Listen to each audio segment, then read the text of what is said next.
My name is Patricia Falcão and I'm a time-based media conservator here at Tate.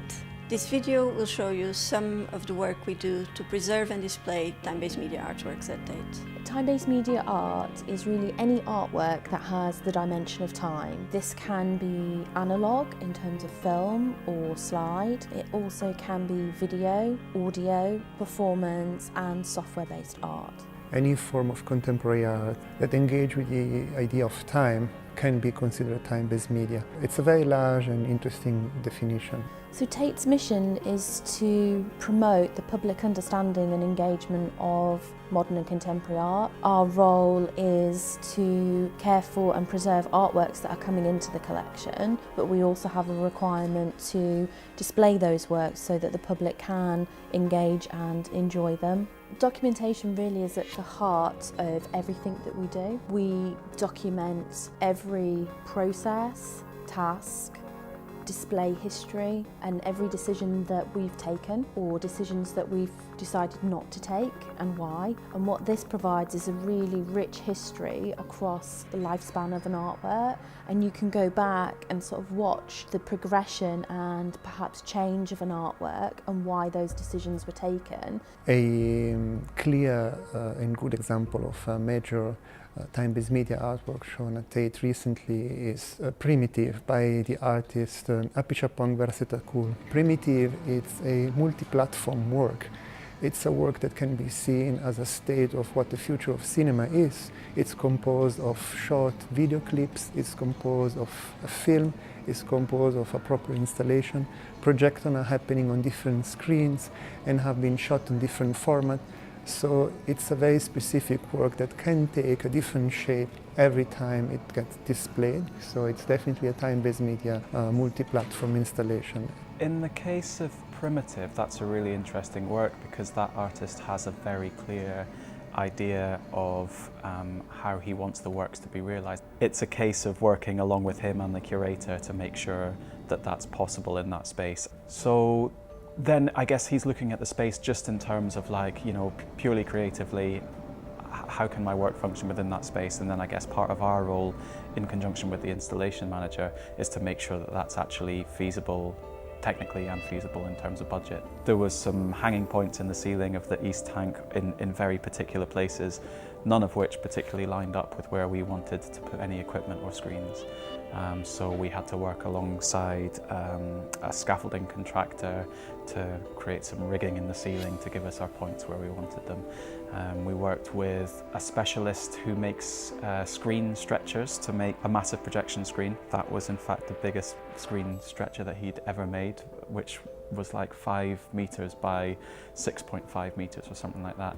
So there was loads of challenges like that along the way. It's a perfect work that embodies the idea of liveness, which in the end perhaps is the DNA of what a time-based media work is. There is something alive somewhere that makes the work happening, unfolding and changing and taking shape throughout time. When we acquire time-based media artworks, it's really important that we work with the artists and our curatorial colleagues to understand either the different characteristics or components or aspects of that artwork that are critical to either the presentation, so display or installation, or are critical in terms of the preservation of that work. And what that means that we have to do is either know the strategy for successful preservation or working out what that strategy may be, because the media and equipment that artists use is always pushing the envelope and the boundaries. It really pushes us in terms of our technical knowledge and our conservation knowledge and our ethical understanding and requirements to be able to sort of successfully deal with these challenging works that come in. To preserve time-based media artwork, the key moment is even before an artwork comes into the collection. So once it's agreed, as in understanding what that artwork is. And by understanding the artwork, I mean understanding what the artist intends, how it should be displayed, and how it was produced. This will guide us throughout the whole life of an artwork in deciding how we will preserve it. We always ask to have the best possible quality for that media that relates to how this media was produced. I handle the video files like they are artworks, which they are artworks. When we receive a new file, the first thing we do is to play it back with different players, QuickTime and also VLC. For instance, in this case, a work by Cyprian Muresan, we open the file with QuickTime player and it plays correctly. And then when we open it with VLC, VLC cannot interpret it correctly, so it's playing back the colors incorrectly. This is not a problem with the codec or the video file, it's just the way VLC is interpreting the file. And this is quite uncommon as well for us to find. Simultaneously, we look into media info using terminal, and we look for metadata, so video properties, or this specific video properties, such as the video codec, the duration, bit rates. The other step that needs to happen, or that is essential, is that one understands that this media does evolve over time and it will become obsolete. And therefore, we've had a policy for migration ever since the department started, really. This was very clearly defined for tapes. Now, now that we work mostly with files, this is less clear-cut. But it does need to happen, and we know we will have to migrate every so often. Sometimes we need to change the files for sustainability purposes, so that in the future we are sure that we are going to be able to play them. The things that worry me when transcoding a file is to make sure that the properties that are linked to the artist's intent or the aesthetics of the video are not changed during the process. So I mainly work in exhibition and displays, which means that half of the work is probably on site installing. So analyzing media files for me mainly means producing and checking exhibition formats. The most simple step, and the first one, is to actually watch a video file or listen if it's an audio file. So to actually assess what we have to work with. So the reason why I do have to encode the files to make an exhibition format is because normally we do archive a master file, but every time we display a video, we have to make sure that it plays with the equipment. So there is a link between a format and the equipment that we're using. So most of the time we do produce a new exhibition format. It's important to go back to master files because we have to make sure that we're looking at the copy that the artist submits, so that we are not misinterpreting anything and we're not referring to something that is not the artwork. The master file is also uncompressed, so it's the best in terms of quality format that we can refer to make any exhibition formats. The CRT technology, or cathode ray tube as it stands for, is probably familiar to you from old televisions that are big and heavy and deep, and the depth is required by the actual tube which fires the light energy. Or you might recognize the projector version of that technology. The three colors separated into three tubes. Most of the works that we're showing on CRT monitors is SD video, and as a hangover, a lot of the stuff that we show, a lot of video work throughout the 60s and 70s is in that format. So we have a pool of around 130 of these CRT monitors of different sizes and different manufacturers. Some of them are designed to be stacked in video walls, some of them are designed to be shown independently, some of them have built-in speakers, some of them don't. Some of those monitors we would have dedicated as a set to a particular work, and some of them are part of a pool that we would be able to pull from to show an individual video work.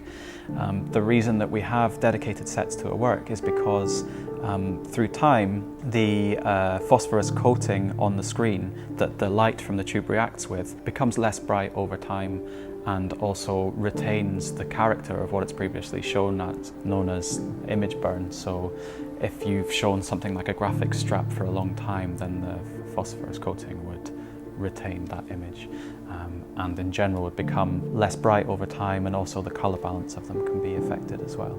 So if you were to take one of those monitors from a set, show a work on it for a year, and then put it back with its set, you would notice the difference with the other monitors. When modern display technology came along, people were so quick to think, oh, the CRT technology has been superseded so quickly. It's not bright, it's massive, it's heavy to carry around, and huge swathes of them were chucked away. And now, of course, we'd love to be able to get our hands on some of those. There's a lot of factors which influence the equipment that you would use for an exhibition. I guess firstly would be, is the aesthetics of the equipment, is that conceptually linked to the work in any way? So therefore, if there's an advancement in technology, is it okay to use an equipment that might have like a different aesthetic? Aspect ratio is the first consideration of the work. So it was more common a while back to have video works in 4:3 aspect ratio, and now everything's like widescreen as we know it, or 16:9. So that's the first consideration, so you want to make sure that your projector supports that. In the case of Primitive, one of the main pieces of work was a projection that was 10 meters wide, which calls to have a really, really bright projector. And with projectors, I guess you get this law of diminishing returns, whereby a projector that's bright to a certain extent costs a certain amount, but to get a projector that's twice as bright as that costs 4 times as much. So there can be real difficulties in, given the financial constraints of installing works, finding suitable equipment, and inevitably this can create a compromise somewhere along the way. But I guess the important thing is to work closely with curatorial and the artists to make sure that that's all being discussed along the way. I've been working with 16mm film and 35mm slides, and with those technologies it's never the same as you have a reproduction process in making the display media, which then subsequently also changes while the work is on display until the media is no longer usable because it has diverted or aged too much, and then you replace the format. So each time when a work is required for display, we look at the overall duration and try to identify how many different sets we need. So currently, as part of the new Tate Modern displays, we have Daria Martin's birds on display. When looking at the different ways in which film can be shown in a gallery, there is always the question whether the equipment is visible in the gallery itself, whether it may go in a projection booth. The great difference between cinema experience is that you would have a projectionist in the cinema who would just play the wheel from beginning to end, and that's it. But in a museum, due to the daily opening hours and not being able to have a projectionist with each film work, we tend to play them off a looper, which is a box that sits on top or behind the projector with loads of wheels attached to it, and around that the film is being looped, and then it goes under, comes over, runs through the film, and then the end winds on to the outside. So rather than playing something to beginning to end, it's just playing continuously. So for that, I would say a film that is 15 minutes, has sound, needs a print change about every 3 weeks. Then the longer the duration, the less frequent the print runs through the projector, so your overall usage and wear and tear is less. But then when you change a print that is 40 minutes and longer, it takes a lot more before it settles. When looking at the comparison between sort of latest technology, digital projectors, and an analog technology, is that within the digital world, I think your set of files, they're good to go because there's no wear and tear. They're on a little SD card, in a media player, or on a Mac Mini, but there isn't really any aspect of deterioration. With analog media such as slides or 16mm film, there is constant wear and tear as the slide is exposed to the heat of the lamp inside the projector as well as dust. And then in addition to that, for 16mm film, it's just the movement and the friction in itself, then the light and the heat of the lamp. I think we are primarily dependent on analog film stocks, and with analog photography having taken a massive nosedive over the last 15 years. It's almost that we reassess the situation year by year in order to identify how much longer we can support it. We consider software-based any artwork that uses software as its medium. In the collection, we have artworks where software is used to track people in the space, create randomness, or to do web searches. So in this category, we would include things like internet art or interactive installations, or even, for instance, 3D simulations like John Gerard's South Farm. I think the key difference between software-based artworks and other time-based media artworks is that software can do anything. So when you look at a computer, you don't really know what it's meant to be doing. And another difference is the diversity. So in the collection of 8 works that we currently own, there are 4 different operating systems, 7 programming languages, each computer is different, and each software is bespoke for each work. A simple example is Becoming by Michael Craig Martin, where the software is used to introduce an element of randomness into how the images appear and disappear from the screen. So there are 3 key preservation strategies that we are looking at the moment. One is keeping the original hardware. So we will keep the artist's computer and we will create a backup of that. The other strategy is migration, moving from the original technology to a new technology that is more sustainable. And the third strategy is emulation. So we run the original software in a simulated environment. And for this, we are working with Klaus Raschert from the University of Freiburg and Dragan Espenscheid from Rhizome in New York to test emulation in our context. I think our next challenge is scaling our current processes so that we can apply them to an increasing number of works in the collection.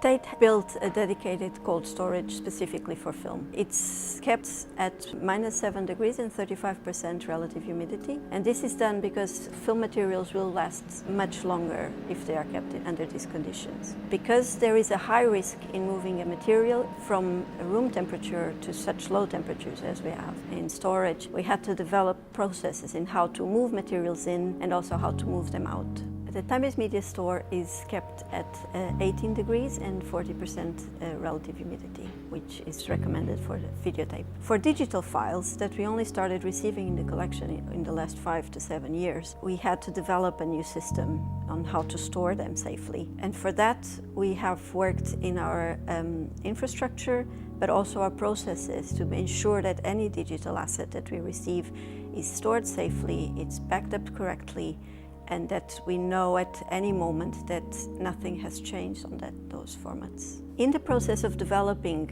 our digital storage, we found that the available tools didn't meet our needs.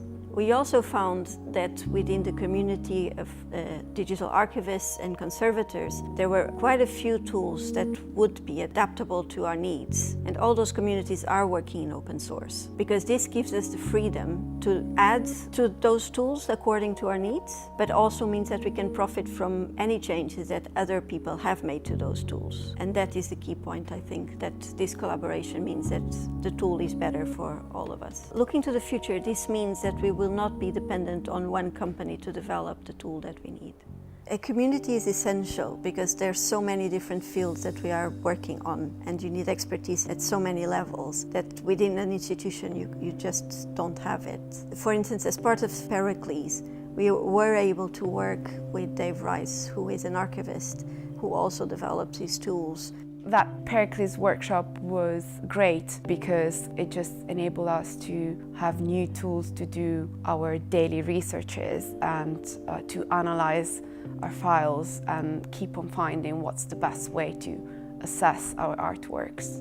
Because we are an evolving practice, it is useful and reassuring to understand what other institutions are doing and being able to learn from each other. For the project Matters in Media Art, we collaborate with MoMA and SF MoMA in defining our best practices, and we can compare and see what are we doing in the same way, what do we do differently, and why do we do that differently.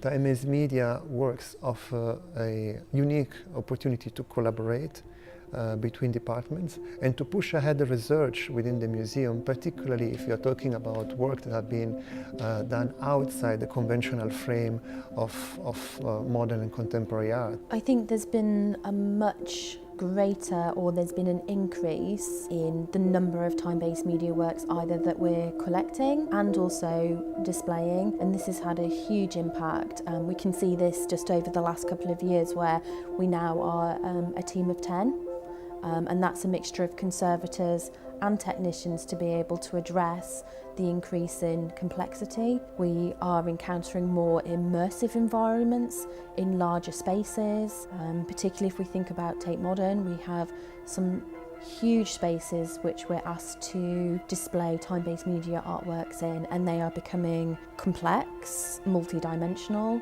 performative, immersive, and we've encountered different elements of this, but this is now all coming within almost like one artwork, and this is now becoming our challenge, not only in terms of the acquisition but also then the display. The future for time-based media conservation, I think, is going to be hugely exciting and challenging. If we think about all the technologies that artists now have available to them, this is really going to present an interesting preservation and display challenge as we continue to acquire these works. Very often we do refer to time-based media work as if we were bird watchers. You don't really need only to look or to consider the bird, you also need to consider the environment. In a digital landscape, what is the environment?